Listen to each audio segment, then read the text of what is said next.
The Galactic Council had studied humans for 3 standard cycles before they made their terrible mistake. They watched the small, soft creatures build cities and wage wars against each other. They observed how humans laughed and cried and loved. The Council saw weakness in all of it. "They are fragile," said High Counselor Vexnar, his 4 eyes blinking slowly as he reviewed the data.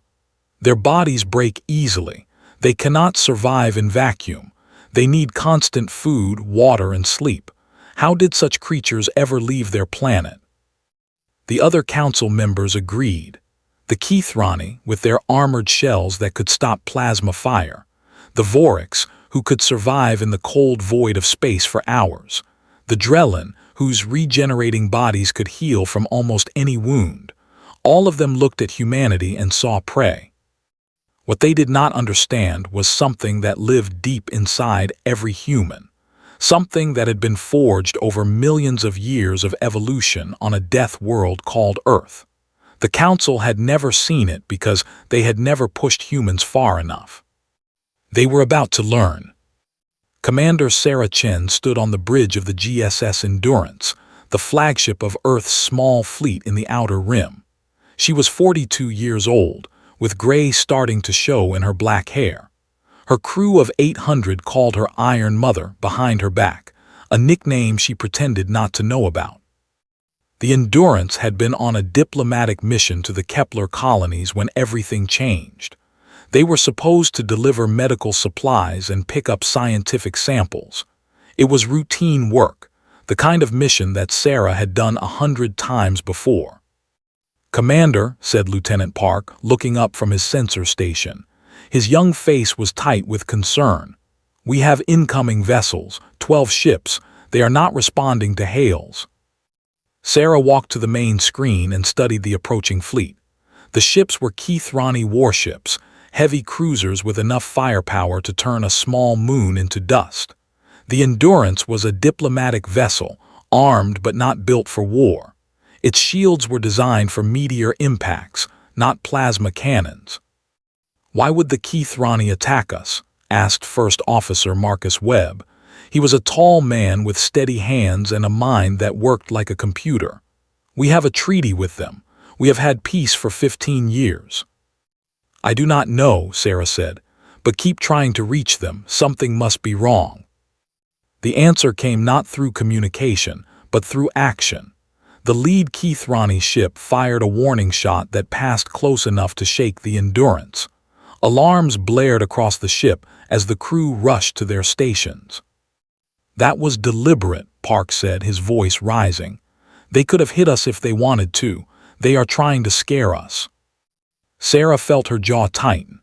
She had dealt with pirates, with hostile aliens, with natural disasters that would have killed lesser crews.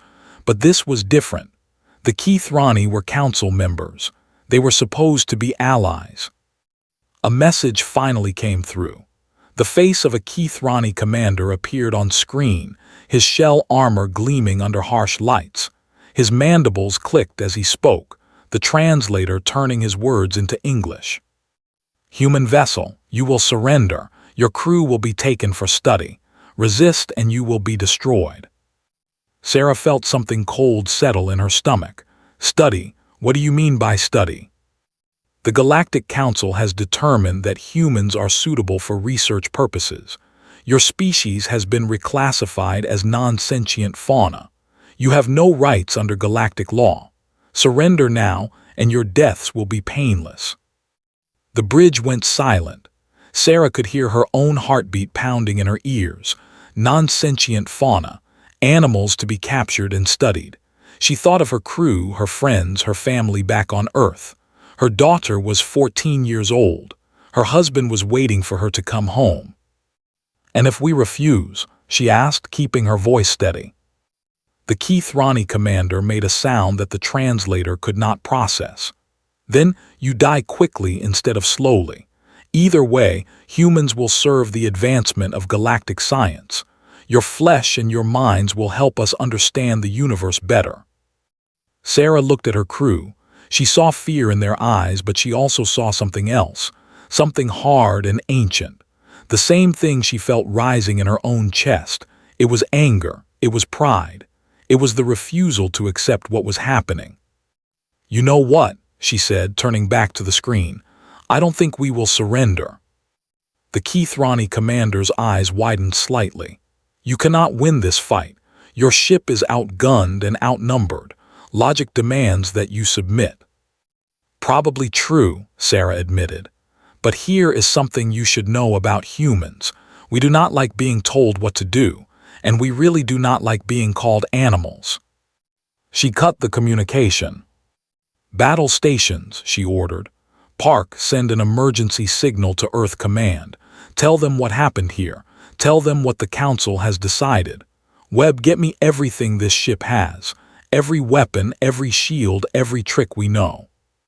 The crew moved with purpose. There was no panic, no hesitation. Every person on that bridge knew they were probably going to die. But something had changed in the moment the Keithrani called them animals. Something primal had awakened. The battle lasted 4 hours. The Endurance should have been destroyed in the first 10 minutes. The Keithrani had overwhelming firepower, superior shields, and centuries more experience in space combat. But Sarah Chen had something they did not expect. She had humans who knew they were fighting for their species. The Endurance danced through the enemy formation, using asteroids as cover, diving close to enemy ships to make them hesitate. Sarah ordered attacks that should have been suicide, but her crew executed them with impossible precision. When the main guns overheated, the engineering team found ways to cool them faster. When the shields failed, damage control teams sealed breaches with their own bodies. Lieutenant Park took a piece of shrapnel through his shoulder, but refused to leave his station. He kept tracking enemy ships with one hand while the other pressed a bandage against his wound. Commander Webb broke 3 ribs when an explosion threw him against a console, but he kept issuing orders as if nothing had happened. 3 Keithrani ships were destroyed. 2 more were badly damaged. The Endurance had lost its engines, half its crew, and was venting atmosphere from a dozen holes. But it was still fighting. "Commander," Park said, his voice weak from blood loss, "the Keithrani flagship is charging its main weapon. It will cut us in half." Sarah nodded. She was bleeding from a cut on her forehead, and she was pretty sure she had broken ribs, but she stood straight. "Time to impact. 30 seconds. She looked around the bridge. Half her officers were dead or dying. The rest were wounded but still at their posts. Lieutenant Commander Yuki Tanaka was flying the ship with one hand because she had lost the other one. Chief Engineer O'Brien was keeping the reactor stable through sheer force of will and creative use of duct tape. "It has been an honor," Sarah said. "The honor was ours, Iron Mother," Webb replied, and the others nodded. The Keithrani weapon fired. And then something happened that no one expected. A human battle group emerged from hyperspace directly between the Endurance and the Keithrani fleet. 12 ships, led by the massive dreadnought GSS Prometheus. They had received the distress signal and broken every speed record in the Navy to get there. The Keithrani flagship's weapon struck the Prometheus instead. The dreadnought shook but held, and then it fired back with everything it had. The battle turned into a rout. The remaining Keithrani ships fled into hyperspace, leaving their dead behind. The Prometheus moved to protect the crippled Endurance while rescue ships rushed to save the surviving crew. Sarah Chen collapsed into her chair as medical teams finally boarded her bridge. She had lost 412 people. The Endurance would never fly again, but they had survived. "You should not have been able to do that," said Admiral Chen, no relation, when he came aboard from the Prometheus. "Their ships were superior in every way." Sarah looked at him with tired eyes. "They called us animals. They said they were going to study us." The Admiral nodded slowly. "So I heard. The Council is going to answer for this." "Sir," Sarah said, "I do not think they understand what they started." The news of the attack spread across human space in hours. Earth had never been united before, not truly. Nations had kept their old rivalries even as they reached for the stars, but something changed when the Council's declaration was made public. Non-sentient fauna, animals. The words echoed across every news channel, every social media platform, every conversation between humans anywhere in the galaxy. People who had never thought about galactic politics suddenly cared very much.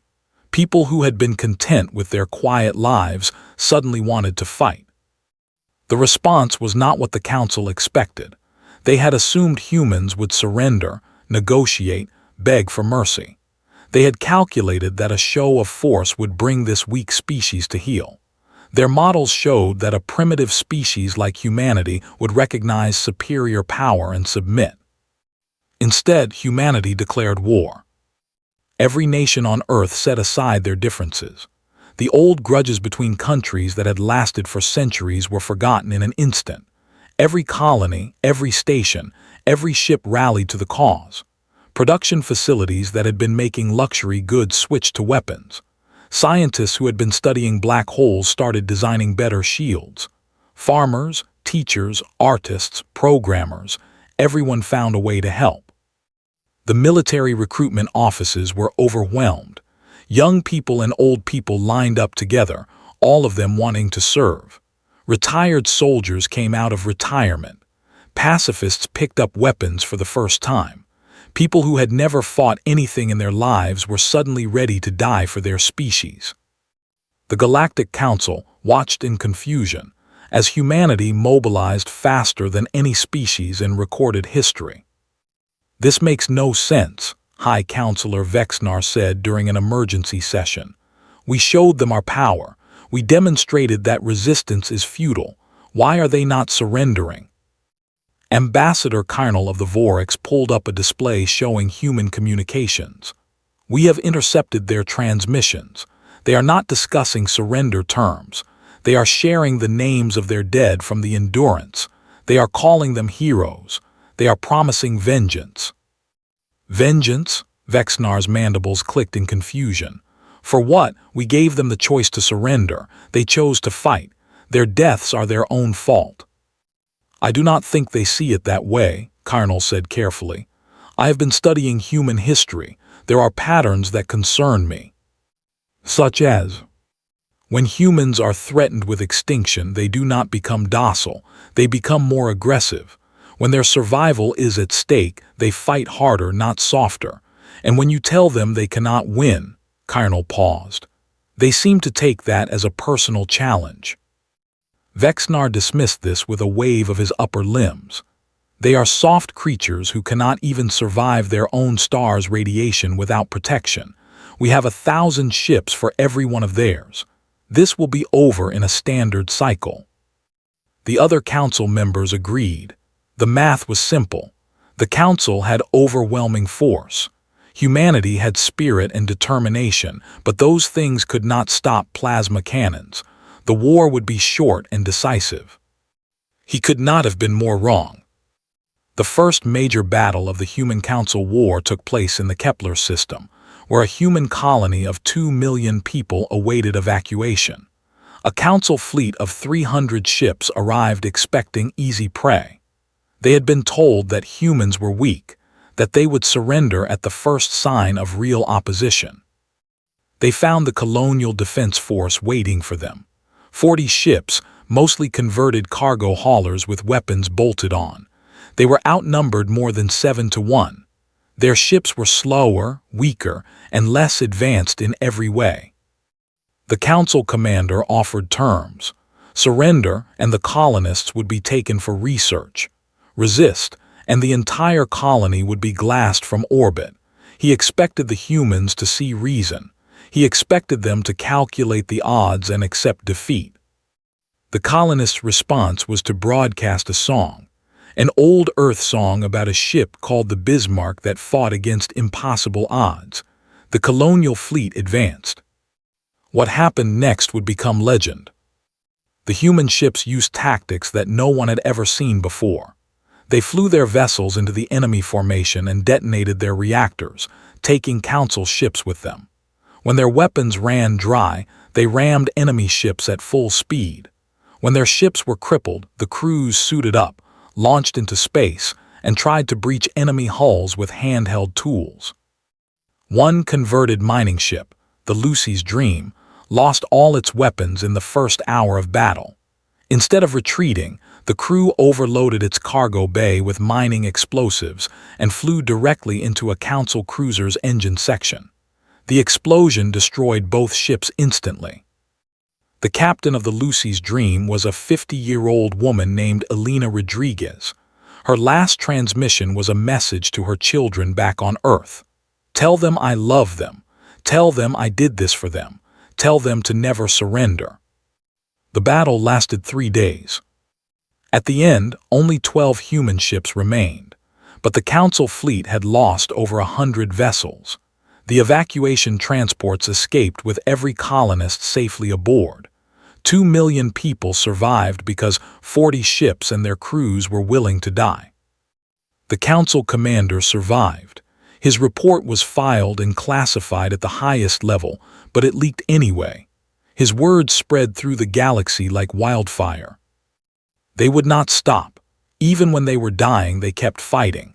One human ship, with its engines destroyed and its hull open to vacuum, managed to destroy 3 of our cruisers before it finally went silent.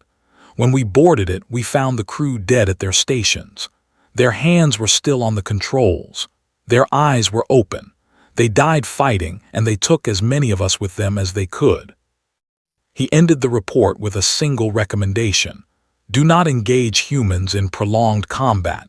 Kill them quickly or do not fight them at all, because when they know they are dying slowly, they become something else entirely, something we do not understand, something we should fear. The Galactic Council did not listen. They would soon wish they had. 6 months into the war, the Council controlled all the major approaches to human space. Their fleets had pushed humanity back to their core systems. By every military calculation, humanity should have been ready to surrender. The Council had won every major engagement. They had destroyed hundreds of human ships and killed millions of human soldiers. Their supply lines were secure. Their technology was superior. Their numbers were overwhelming. But something strange was happening. Despite all their victories, the Council was not winning. Every battle cost them more than they expected. Every system they captured required massive occupation forces. Every planet they threatened with destruction produced not surrender, but fiercer resistance. Instead of accepting defeat, the humans launched the Orpheus offensive. Commander Sarah Chen, now recovered from her injuries and promoted to admiral, led the operation. She had spent months in a medical station, healing from her wounds while studying the Council's tactics. She had found their weakness. They expected enemies to fight rationally. They expected enemies to retreat when outmatched. They expected enemies to surrender when defeat was certain. Humans did none of those things. The offensive struck at 20 Council supply stations simultaneously, not with military fleets, but with converted civilian ships packed with explosives and volunteer crews. Every single crew member knew they would not be coming back. They had written their final letters, said their goodbyes, and climbed aboard ships that were designed to be coffins. There were no shortage of volunteers. In fact, Admiral Chen had to turn people away. For every spot on the mission, there were 100 applicants, old soldiers and young idealists, parents who wanted their children to live free, scientists who had never held a weapon before. All of them wanted to serve. All of them were willing to die. The stations were destroyed, cutting off the Council advance. The Council fleet was forced to retreat to resupply, giving humanity precious months to rebuild and rearm. Factories that had been producing consumer goods now made weapons. Schools that had been teaching children now trained soldiers. Hospitals that had been healing the sick now patched up warriors and sent them back to fight. When the Council High Command demanded to know how this had happened, their analysts provided a disturbing answer. "The humans have developed what they call the dead man's switch," the lead analyst explained. Ships that are destroyed trigger automated systems on other ships. Crews that are killed have rigged their weapons to keep firing until they run out of power. And humans who know they are about to die often do the most damage because they have nothing left to lose. The analyst paused, his tentacles writhing with discomfort. There is another pattern we have observed. Human soldiers who are wounded but not killed become more dangerous, not less. Instead of retreating to seek medical attention, they advance. Instead of protecting their own lives, they expose themselves to greater risk. It is as if the approach of death removes their fear entirely. This is irrational, Vexnar insisted. No species fights like this. Self-preservation is the most basic instinct. For most species, yes, Ambassador Carnal replied. But humans are different. They have another instinct that can override self-preservation. They call it many things: spite, stubbornness, the refusal to go quietly. But why? What do they gain? Carnal called up a human transmission that had been intercepted after the Orpheus offensive. It was a simple message, broadcast on all frequencies by a dying pilot whose ship was spinning toward a Council battleship. "Tell the Council," the pilot said, his voice calm despite his approaching death, "that we will make this cost them more than they can afford. Every human life they take, we will take 100 of theirs. And when you finally kill us all, you will look at what you have lost and you will know that it was not worth it. You will know that you should have left us alone." The ship hit the battleship a moment later. The explosion destroyed them both. "They see it as an investment," Carnal explained. "They believe that even if they lose, they can make victory so expensive for us that other species will think twice before threatening them in the future. They are not fighting to survive. They are fighting to make us afraid." "And is it working?" Vexnar asked. Carnal did not answer. He did not need to. The fear in the room was answer enough. The war continued for 2 more years. The Council won most of the battles, but they lost the war slowly, one casualty at a time. Human forces used every dirty trick, every desperate measure, every suicidal tactic they could devise. They mined asteroid fields and led Council ships into ambushes. They built hidden bases in the atmospheres of gas giants. They developed weapons that seemed designed specifically to maximize damage to their enemies while minimizing their own survival. Wounded human ships would accelerate toward enemy vessels and refuse to eject their crews. Human prisoners would riot even when they knew they would be killed. Human colonies under siege would destroy their own infrastructure rather than let it fall into enemy hands. They burned their own fields, collapsed their own mines, and demolished their own cities. They left nothing for the Council to use. And always, the humans who were dying slowly were the most dangerous. A Council squadron cornered a damaged human destroyer near the rings of Saturn. The ship had lost its weapons, its engines, and most of its crew. The Council commander offered surrender. He promised that the survivors would be treated well, that their deaths would be painless. The destroyer's captain was a young man named David Park, the son of the lieutenant who had served on the Endurance. He had lost his father in that first battle, and he had joined the Navy to avenge him. "You want my ship," David said over the communication channel. "Come and take it." Then he activated the self-destruct sequence and aimed his crippled vessel at the Council flagship. The explosion destroyed both ships and damaged 2 others. The Council learned to kill humans quickly or not at all, but even that was not enough, because humans began developing weapons specifically designed to let them keep fighting after they had taken mortal wounds. Medical implants kept soldiers conscious through injuries that should have been instantly fatal. Combat suits could be operated by crews who were already dead, their bodies moved by machines as their souls departed. AI systems learned the fighting styles of their crews and continued the battle after the organic component had failed. A human cruiser called the Never Surrender lived up to its name. Its entire crew was killed by a radiation burst from a Council weapon, But the ship's AI had been given orders, and it followed them.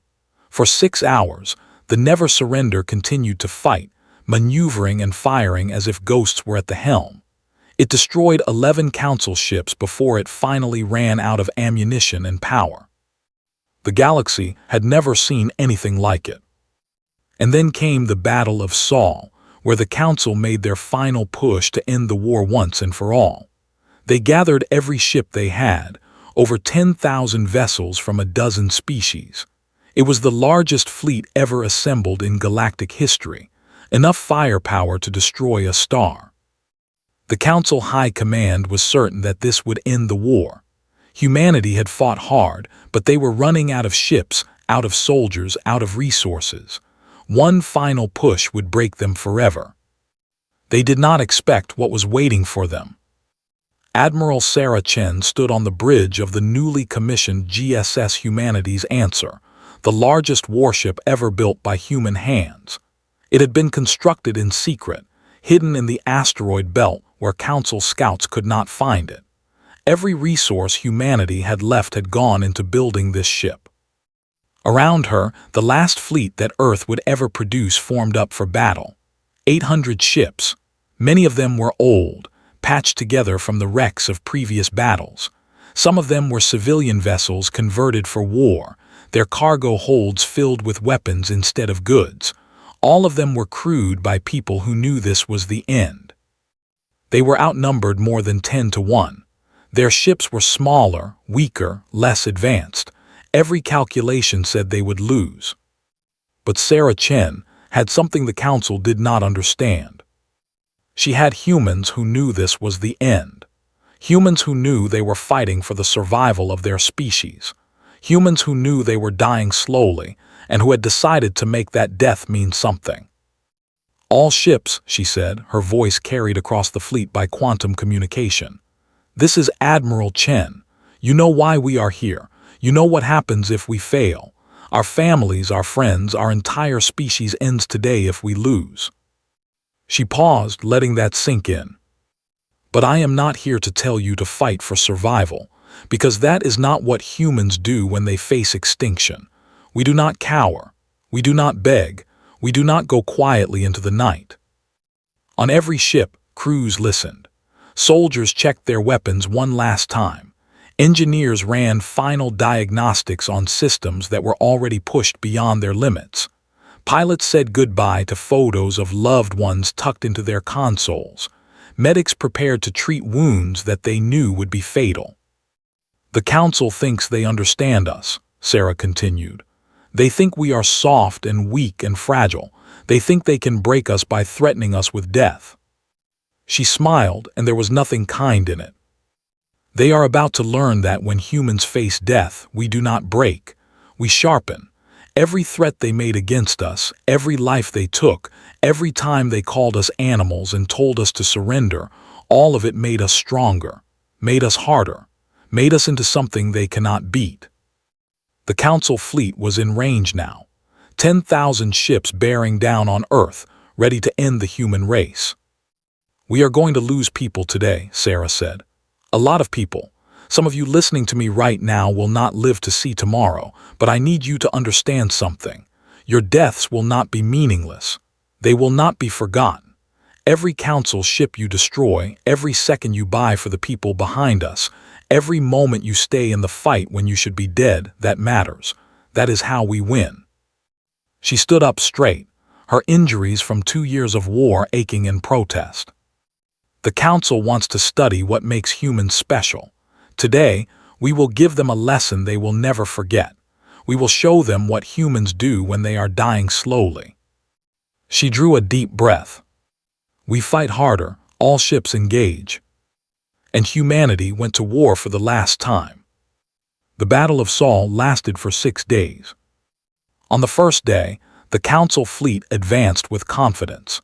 Their superior numbers and technology would surely overwhelm the human defenders. They had calculated that human ships would begin retreating after losing 15% of their forces. By the end of the first day, the human fleet had lost 30% of its ships. Not a single one had retreated. Crippled vessels kept firing until they were completely destroyed. Damaged ships launched themselves at enemy formations. Evacuation pods were converted into improvised missiles. Crews who had abandoned their dying ships found new vessels to fight from, sometimes taking over ships whose original crews had been killed. The Council advance stalled. They had expected to break through in hours.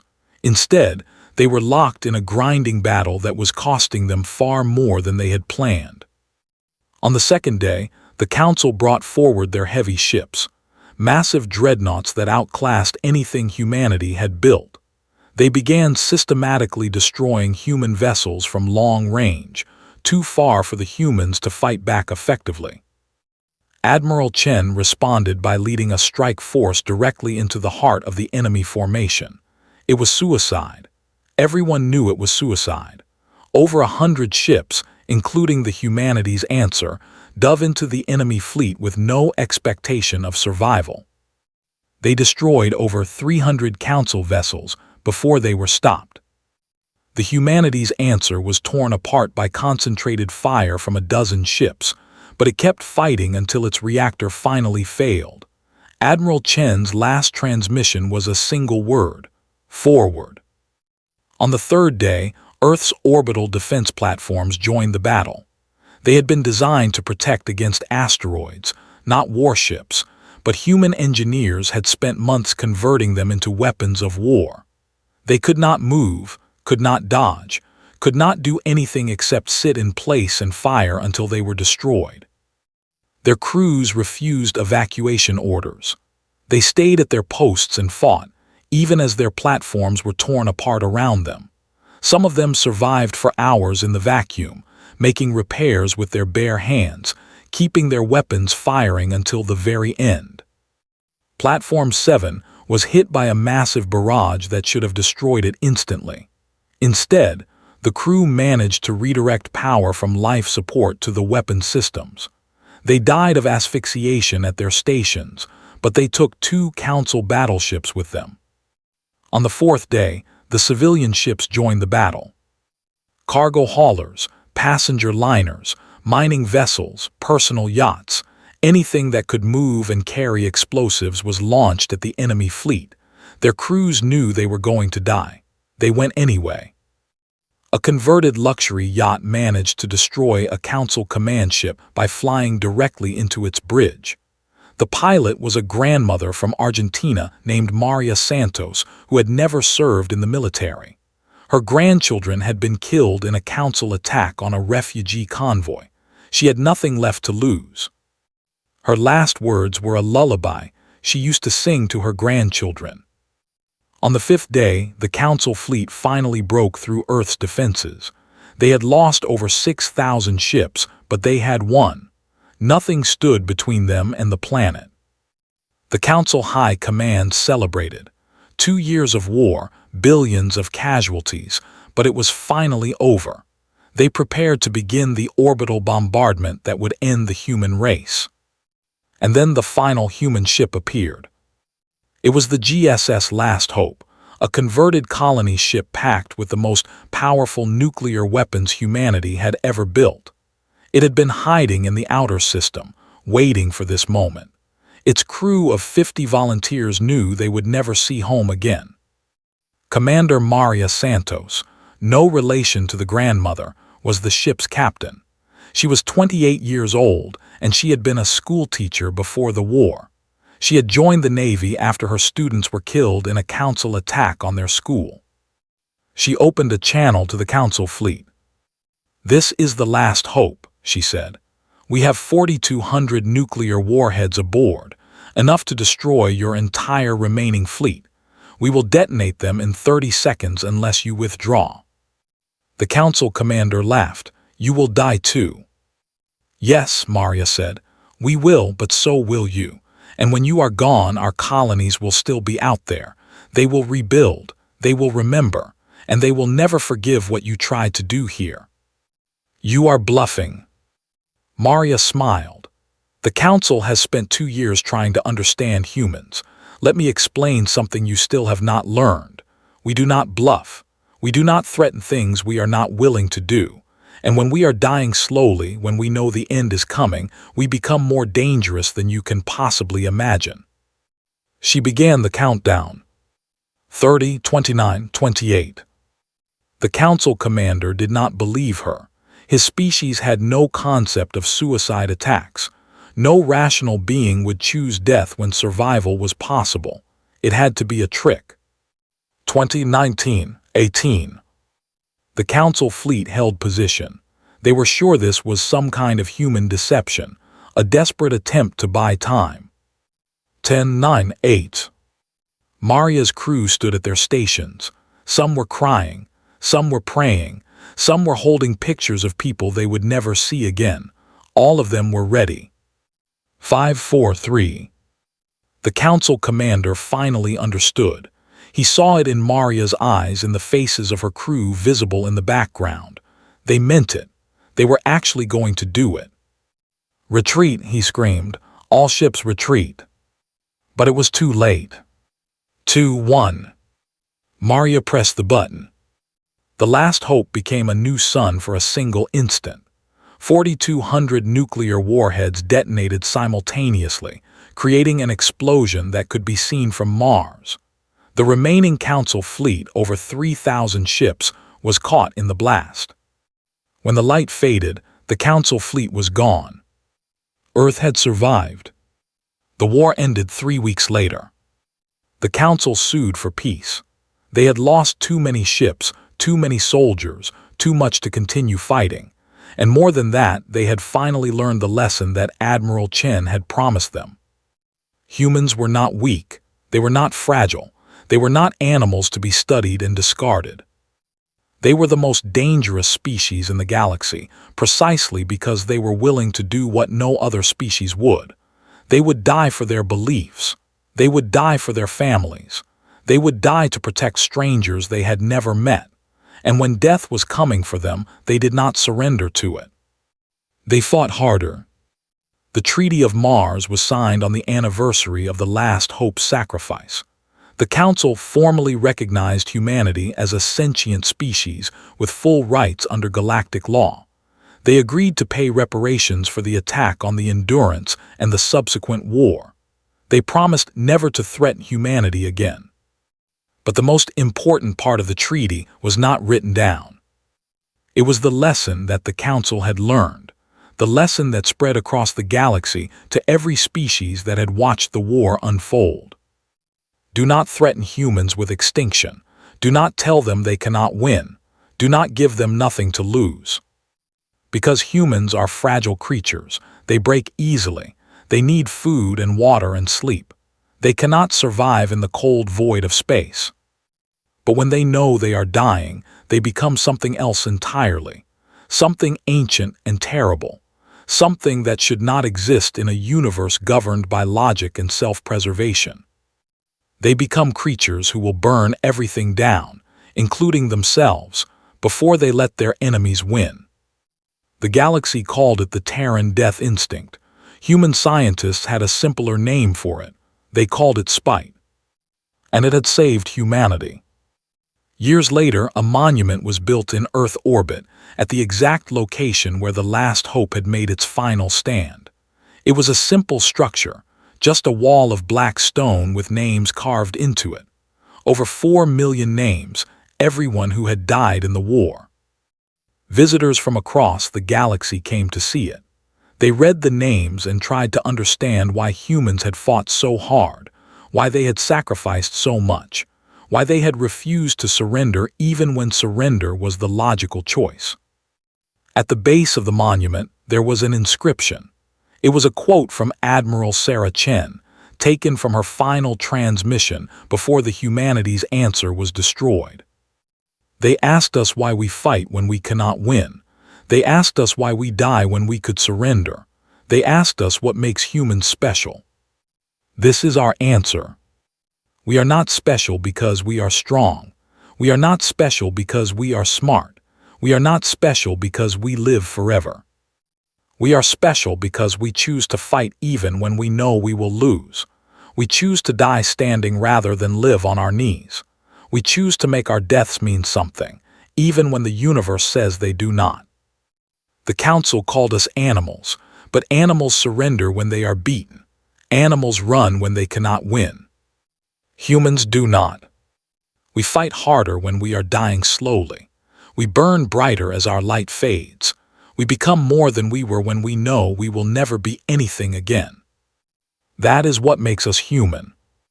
That is what saved us. That is what the galaxy should remember. And the galaxy remembered. They remembered for 1,000 years and more, long after humanity had spread to every corner of the cosmos. They remembered the soft, fragile creatures who had faced extinction and refused to accept it. They remembered the ships that had kept fighting after their crews were dead. They remembered the grandmother in her luxury yacht, singing a lullaby as she died. Humanity grew and changed over the centuries. They developed new technologies. They made peace with former enemies. They became one of the great powers of the galaxy, but they never forgot what they had learned in the war. They never forgot that their greatest weapon was not their ships, or their guns, or their technology. Their greatest weapon was their willingness to die rather than surrender. Most of all, the galaxy remembered the lesson. Do not threaten humans, do not corner them, do not give them nothing to lose. Because when humans are dying slowly, they do not go quietly. They fight harder. And heaven help anyone who stands in their way.